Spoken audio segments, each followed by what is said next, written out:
Voilà, c'est ce qu'on appelle une assiette équilibrée. Elle est composée de protéines, de glucides, de lipides, de fibres, d'eau, de sels minéraux, de vitamines et d'apports calciques, du calcium si vous préférez. Au passage, vous noterez qu'aucun aliment ne contient tous ces nutriments. Ils sont répartis de façon très inégale dans les différents ingrédients qui composent cette assiette. Et comme ils jouent tous un rôle important pour notre santé, eh bien, il faut manger de tout et de manière équilibrée. Le calcium est très présent dans les produits laitiers, mais on le trouve également dans les choux, les arêtes de sardines, les amandes, mais en concentration très différente. En fait, les produits laitiers sont les plus forts contributeurs aux apports quotidiens en calcium, loin devant les autres aliments.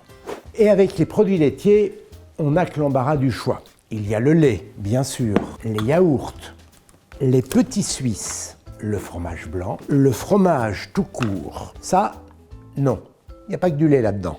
La crème fraîche et le beurre, bien qu'étant fabriqués à partir de lait, ne font pas non plus partie de ce groupe, car ils contiennent essentiellement des matières grasses. Ils ne contiennent donc quasiment plus de calcium. Mais revenons à nos moutons, ou plutôt à nos vaches. Dans les produits laitiers, on trouve donc du calcium. Il fait partie de ce que l'on appelle les minéraux.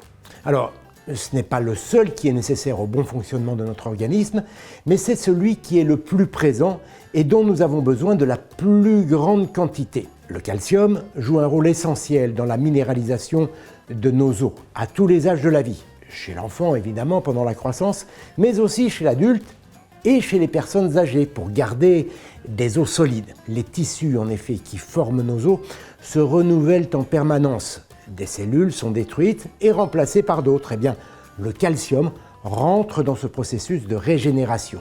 Tiens, sachez que tout au long de notre vie, nous renouvelons 4 à 5 fois notre squelette. Le calcium intervient aussi dans les mécanismes de contraction musculaire, la coagulation sanguine, les conductions nerveuses, et j'en passe. Tenez, dans un pot de yaourt comme celui-ci, il y a 160 mg de calcium. Mais ce n'est pas tout. Les produits laitiers hébergent également une armée de nutriments au service de notre santé. Du phosphore, indispensable à la construction osseuse et à la minéralisation des dents. Du potassium, qui joue un rôle fondamental dans la transmission nerveuse, la contraction musculaire et la fonction cardiaque. Tout comme le magnésium, il intervient aussi dans la synthèse des protéines et de l'ADN. Du zinc, un antioxydant, et de l'iode, indispensable les premiers mois de la grossesse au développement cérébral du fœtus et tout au long de sa vie pour la croissance et le fonctionnement de la thyroïde. Dans les produits laitiers, on trouve aussi des vitamines. La vitamine A, qui joue un rôle déterminant dans la vision, l'immunité et la croissance. La vitamine D, qui entre en jeu dans le processus de minéralisation des os et des défenses immunitaires.